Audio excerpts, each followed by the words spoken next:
Hey, friends. So I'm on a break from teaching in my day job. And on my list of things to do over my vacation was to watch trauma movies and review them for you. I find movies are really helpful if they're well done and getting a glimpse into someone's life so we can understand them better. Plus, a movie is less of a commitment than a book. So, first on my list was Child of Rage. It's a TV movie from 1992 with Mel Harris from 30 something. I don't know if you guys remember that show, and Mariette Hartley, who seemed to be in everything when I was growing up. Child of Rage is supposedly the true story of Beth Thomas. She's the daughter of well known rad advocate Nancy Thomas.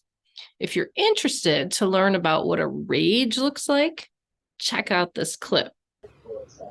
Oh, that's not so bad. It's okay, Case. Take it easy. Please, yeah. He bit me. Well, we believe you, honey, but how did Case get... He bit me! Catherine! Catherine!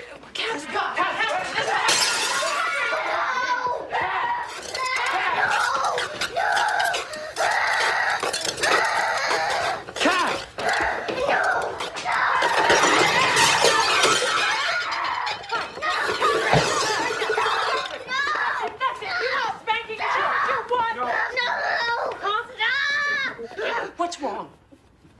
He bit me! I hate him! I hate you! I hate you! I hate you! I hate you! There is a vast difference between a rage and a tantrum. Tantrums are a normal part of being a toddler, and most people outgrow them by elementary school. Rages, on the other hand, continue into adulthood. They're visceral, they're feral, they're frightening. They come from a place of deep-seated hurt. And when a child is in a rage, there is no calming or talking them down. You just have to try to get them to a safe location and wait for the storm to pass. This movie was good at showing some of the behaviors associated with attachment trauma. And the little girl in the movie, Ashley Peldon, did a phenomenal job of playing the daughter with reactive attachment disorder or developmental trauma disorder.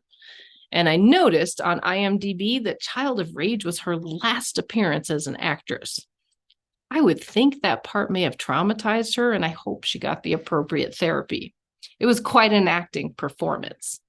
This little girl was quick to trigger, manipulated people convincingly, and hurt her brother and the dog regularly. She was sexually abused by her father up until she was removed from the home at 18 months.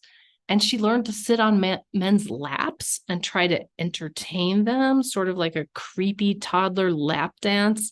Ugh. This is actually common for girls who were sexually abused, as that is the only form of love they ever knew.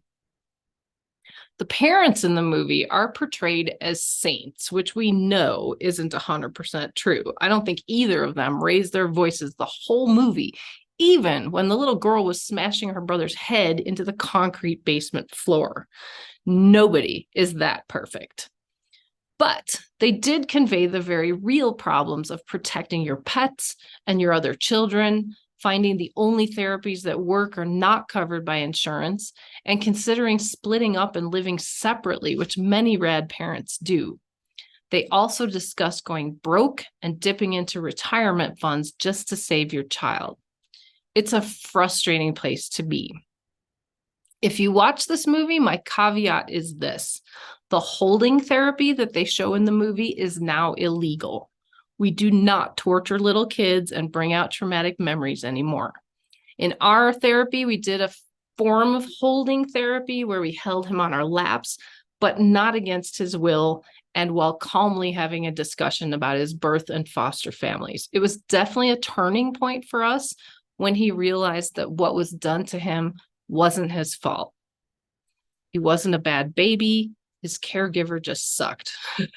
That emotional discussion led to his breakthrough and bonding with us, and for that, we're eternally grateful. But if anyone ever talks about holding therapy, it is illegal and should never be performed, period. Most of the therapists who did this have lost their licenses and no longer practice. Overall, Child of Rage was a tiny glimpse into the lives of parents like us, so it could be helpful to show it to family and friends and help them understand what they're dealing with. I'll include the link to this free movie you can watch on YouTube, and I'll see you next time. Bye-bye.